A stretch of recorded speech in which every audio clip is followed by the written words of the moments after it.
सभी विद्यार्थियों को सुप्रभात। और कक्षा 12 कक्षा 12 के लिए हम लोग सारणी का पहला अध्याय पढ़ चुके हैं, यानी 4A एक्सरसाइज पढ़ ली गई है। अब हम लोग 4B एक्सरसाइज पढ़ते हैं। उससे पहले हम लोग कुछ गुणों के या नियमों का अध्ययन कर लेते हैं। तो पहले हम लोग सारणी की बात कर लेते हैं। सारणी में A1, A2, A3, B1, B2, B3, C1, C2, C3। अगर ये 3x3 की सारणी है तो इसमें जो इनको हम लोग स्तंभ बोलते हैं, कॉलम बोला जाता है, ये कॉलम होते हैं। तो इसको C1, ये C2 और ये C3 कॉलम होता है। ये पहली पंक्ति होती है R1, ये दूसरी पंक्ति होती है R2 और ये तीसरी पंक्ति होती है R3। सबसे पहले तो हम लोग ये देखिए, ये स्तंभ होते हैं, इनको स्तंभ कहा जाता है C1, C2, C3। यानी C1 के अवयव कौन कौन से हुए? A1, B1, C1। और दूसरे स्तंभ के अवयव कौन कौन से होंगे? A2, B2, C2। तीसरे स्तंभ के अवयव कौन से होंगे? A3, B3, C3। वैसे ही अगर हम पंक्तियों की बात करें तो पहली पंक्ति के अवयव A1, A2, A3, दूसरी पंक्ति के अवयव B1, B2, B3, तीसरी पंक्ति के अवयव C1, C2, C3। तो ये तो सारणी हो गया। सारणी में जो सबसे पहला गुण है, यदि किसी सारणी का प्रत्येक अवयव, यदि किसी सारणी के एक स्तंभ या पंक्ति का प्रत्येक अवयव शून्य है तो सारणी का मान शून्य होता है। पहला गुण है आपका कि यदि किसी सारणी में किसी एक पंक्ति या किसी एक स्तंभ के प्रत्येक अवयव 0 है तो वो सारणी का मान शून्य होता है। जैसे हम एग्जांपल की बात करें 2, 3, 5, 0, 0, 0, 1, -7, 3। अगर इसमें देखते हैं तो दूसरी पंक्ति है, उसके प्रत्येक अवयव 0 है, दूसरी पंक्ति के प्रत्येक अवयव 0 है, इसलिए सारणी का मान 0 है। यानी हमें सारणी का प्रसार नहीं करना है, सीधे सीधे हम बता सकते हैं कि उस सारणी का मान शून्य होगा। और एग्जांपल देख लो, जैसे हमने लिखा 0, 0, 0, 3, -2, 7, 1, 2, 3। किसी एक पंक्ति या किसी एक स्तंभ के प्रत्येक अवयव अगर 0 है तो उस सारणी का मान शून्य होगा। यानी अगर उसका प्रसार करेंगे तो हमें शून्य प्राप्त होगा। ये आपका पहला गुण है। पहला गुण क्या है कि अगर हम किसी एक पंक्ति में अगर हम 0 देख रहे हैं या किसी एक स्तंभ में हमें 0 दिख रहे हैं तो उस सारणी का मान शून्य हो जाएगा। दूसरा गुण है आपका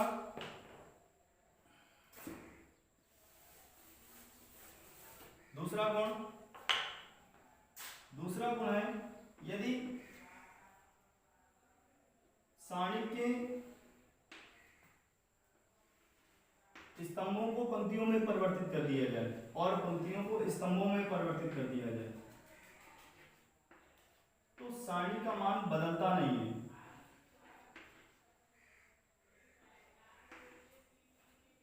क्या कहा गया? यदि किसी सारणी के स्तंभों को पंक्तियों में और पंक्तियों को स्तंभों में परिवर्तित कर दिया जाए तो सारणी का मान बदलता नहीं है। देखो ये तुम्हारे स्तंभ है और इनको अगर हम पंक्ति के रूप में लिखते हैं तो A, D, G। दूसरा स्तंभ कौन सा है? B, E, H, तो B, E, H। तीसरा स्तंभ क्या है? C, F, I। तो इस तरह से अगर हम इनको लिख देते हैं तो जितना सारणी का मान इससे आएगा उतना ही सारणी का मान इससे मिलेगा। यानी सारणी के मान में कोई परिवर्तन नहीं होता है। और जैसे संख्या के आधार पर देख लेते हैं, मान लो 2/2 लेते हैं, 2, 3, 5, 4, इस तरह से लिखा हुआ है, एक सारणी है। और इसमें अगर हम स्तंभों को पंक्तियों में लिख दें और पंक्तियों को स्तंभों में परिवर्तित कर दें तो अगर इसको हम परिवर्तित करते हैं तो इसका मान क्या हो जाएगा? 2, 5। इस स्तंभ को हमने पंक्ति के रूप में लिख दिया। अब इस स्तंभ को हम पंक्ति के रूप में लिखते हैं 3, 4। तो इस तरह से जो सारणी का मान इससे में मिलेगा वही सारणी का मान इससे मिलेगा। मान ज्ञात करके देख लेते हैं।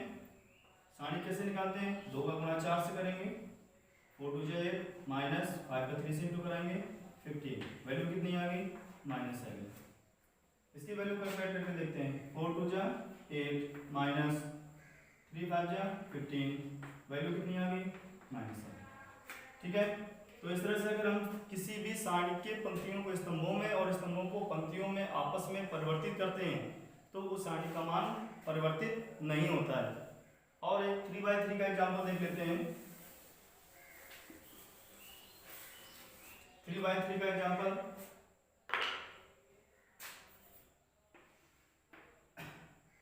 1 0 2 3 2 1 5 2 3, जैसे इस तरह से सारणी दी गई है। तो अगर इस सारणी में हम पंक्तियों को स्तंभों में परिवर्तित कर देते हैं, तो पंक्तियों को स्तंभों में परिवर्तित कर दें, यानी 1 3 5, तो ये स्तंभ के रूप में लिखा हुआ है, तो अब इसको हम पंक्ति के रूप में लिखते हैं 1 3 5। दूसरा स्तंभ लेते हैं 0 2 2, इसको 0 2 2। तीसरे स्तंभ को पंक्ति के रूप में लिखते हैं 2 1 3। ठीक है, तो इस तरह से दूसरा प्रगुण हमें मिला। दूसरा गुण क्या है कि यदि हम सारणी में किसी भी सारणी में पंक्तियों को स्तंभों में और स्तंभों को पंक्तियों में आपस में बदल देते हैं तो सारणी के मान में कोई परिवर्तन नहीं होता है। ये आपका दूसरा गुण हो गया। अब इसके बाद तीसरे गुण की बात करते हैं।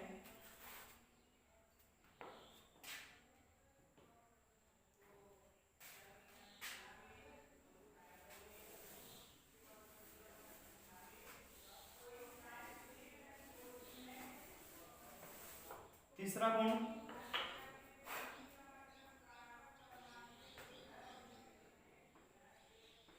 तीसरा गुण क्या है, यदि किसी सारणी में हम दो पंक्तियों को आपस में या दो स्तंभों को आपस में परिवर्तित कर देते हैं तो उसमें सारणी का मान तो नहीं बदलता है लेकिन चिन्ह परिवर्तित हो जाता है। A1 B1 C1 A2 A3 B2 B3 C2 C3, इस तरह से जैसे हमने सारणी लिखी है। और अगर इनमें से अगर हम दो स्तंभों को आपस में बदल दें या दो पंक्तियों को आपस में बदल दें तो सारणी का मान नहीं बदलता लेकिन चिन्ह परिवर्तित हो जाता है। जैसे यहाँ पर हम क्या करें, R1 पंक्ति को चेंज करना है हमें किसमें, R2 के रूप में। ठीक है, तो R1 पंक्ति को जब R2 के रूप में चेंज करते हैं, ये पहली पंक्ति हो गई, ये दूसरी पंक्ति हो गई। इसकी जगह हम क्या लिखेंगे, B1 B2 B3, ये इसकी जगह चला आएगा A1 A2 A3, बाकी तीसरी पंक्ति हमारी वैसे लिखी रहेगी। तो इस तरह से सारणी का मान तो नहीं बदलेगा लेकिन इसमें माइनस चिन्ह लग जाएगा, यानी दो पंक्तियों को या दो स्तंभों को आपस में परिवर्तित करते हैं तो हमारा माइनस चिन्ह लग जाता है। एग्जाम्पल की बात करें,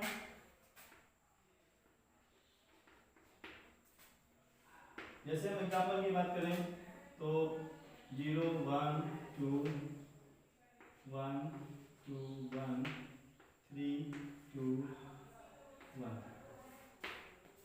इस तरह से हमने एक सारणी ली है और इस सारणी से हम क्या करते हैं, पहले इसका मान निकाल लेते हैं।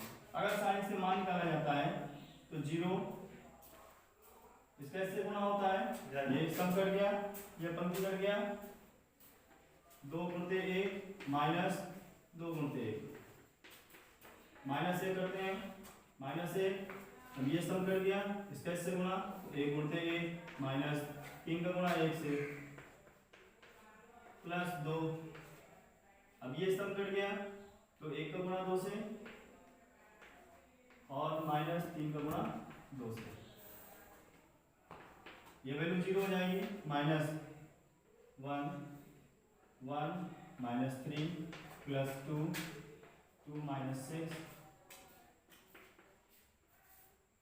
माइनस 1, 3 में 1 माइनस करेंगे, माइनस 2 प्लस 2 2 में 6 माइनस किया जाएगा, माइनस 4, मल्टीप्लाई कराते हैं 2 माइनस 8 और ये आ जाएगा माइनस का 6। ठीक है, तो इस तरह से हमने सारणी का मान निकाल लिया। आप दो स्तंभों या दो पंक्तियों को आपस में बदल देते हैं। मान लो हम दो पंक्तियों को आपस में बदल रहे हैं, R1 को चेंज करते हैं R2 के रूप में, तो यहां से आ जाएगा A2 A0 A2 3 2 1। अब एक सारणी, इस सारणी का मान निकालते हैं।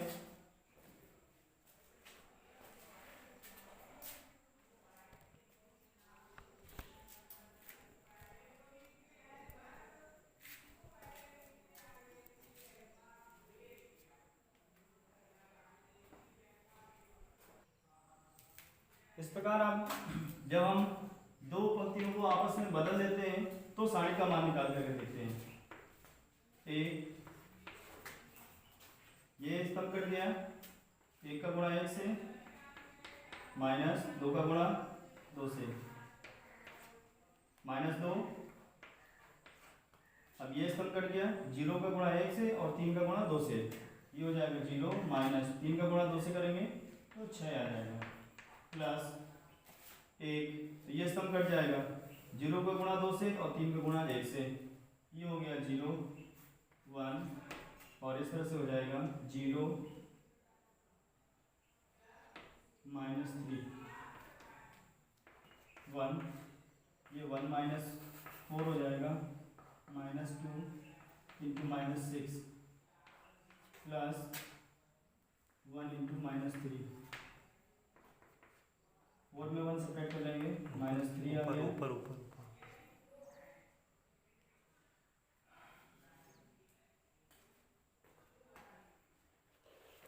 जतन छू गए।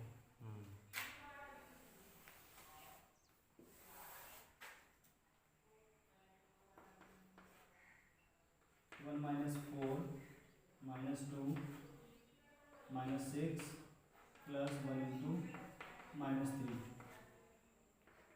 1 में 4 माइनस करेंगे -3 का 1 से मल्टीप्लाई -3 आ जाएगा, माइनस माइनस प्लस, ये 12 हो गया माइनस का 3, ये हो जाएगा -6 प्लस 12 और आंसर आ गया प्लस का 6। देखिए गुण क्या था, यदि हम सारणी में दो पंक्तियों या दो स्तंभों को आपस में परिवर्तित करते हैं तो उनके चिन्ह परिवर्तित हो जाते हैं, लेकिन सारणी का मान बदलता नहीं है। देखो सारणी का मान 6 इसमें भी आ रहा है, 6 इसमें भी आ रहा है। जब हम दो पंक्तियों को आपस में बदलते हैं तो वहां पर चिन्ह परिवर्तित होकर के माइनस से प्लस हो गया है। तो इस तरह से हमारा दूसरा गुण है। आगे गुण की बात करते हैं।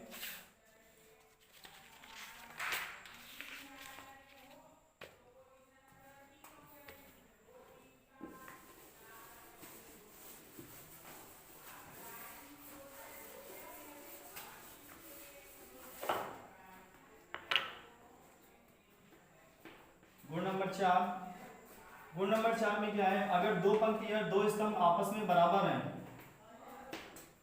दो पंक्ति या दो स्तंभ आपस में बराबर हैं तो उस सारणी का मान शून्य होता है। जैसे हमने लिखा ABC ABC A1 B1 C1, तो इस सारणी का मान शून्य हो जाएगा। दो पंक्तियां आपस में बराबर हैं, R1 बराबर R2, R1 का मान R2 के बराबर है, यानी R1 पंक्ति अगर R2 पंक्ति के बराबर है तो वहां पर उस सारणी का मान शून्य हो जाएगा। एग्जाम्पल के तौर पर जैसे हमने लिखा 3 1 2 3 1 2 -8 7 5, स्तंभ C1 का मान C2 के बराबर है। दो पंक्ति या दो स्तंभ अगर आपस में बराबर हैं, उनके अवयव समान हैं, तो उस सारणी का मान शून्य प्राप्त होगा। दो पंक्तियां या दो स्तंभ अगर आपस में बराबर हैं, कोई भी दो स्तंभ या कोई भी दो पंक्तियां आपस में बराबर हैं, उनके अवयव समान हैं, तो उस सारणी का मान शून्य हो जाएगा। और आपका आखिरी प्रगुण जो है, प्रगुण नंबर 5,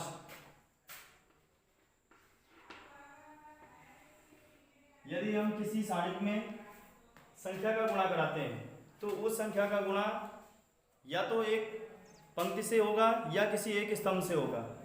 मान लो अगर हमारे पास एक सारणी है 2 3 1 1 2 1 3 2 माइनस का 5। इस तरह से सारणिक दी गई है। और अगर इस सारणिक में अगर हम मान लो 5 का गुणा कराते हैं, सारणिक में अगर 5 का गुणा करना है तो हम किसी एक पंक्ति में गुणा कराते हैं। किसी भी एक पंक्ति या किसी भी एक स्तंभ में गुणा कराया जा सकता है। मान लो जैसे हम इसमें 5 का गुणा कराते हैं, ये 10, ये 15, ये 5, 1 2 1 3 2 माइनस 5।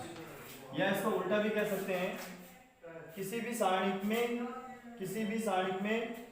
किसी एक स्तंभ या पंक्ति से हम अगर संख्या कॉमन लेते हैं तो उस सारणिक के मान से गुणा हो जाता है। सारणिक के मान से गुणा हो जाता है। जैसे यहाँ पर ये है, इसमें से अगर हम 5 कॉमन लेते हैं, 5 कॉमन लें तो ये हो जाएगा 2 3 1 1 2 1 3 2 माइनस का 5। इस तरह से दोनों तरह से याद रखना है कि अगर हम किसी भी सारणिक में अगर हम कोई संख्या का गुणा कराएंगे तो वो या तो किसी एक पंक्ति या किसी एक स्तंभ में गुणा होता है, या फिर इसका उल्टा किसी भी एक पंक्ति या किसी एक स्तंभ से हम संख्या को कॉमन लेते हैं तो वो उस सारणिक के मान से गुणा हो जाता है। तो इस तरह से तुम्हारा ये 5वां प्रगुण है। इन 5 प्रगुण का प्रयोग करके हम लोग अपने एक्सरसाइज 4B का सॉल्व करने का प्रयास करेंगे।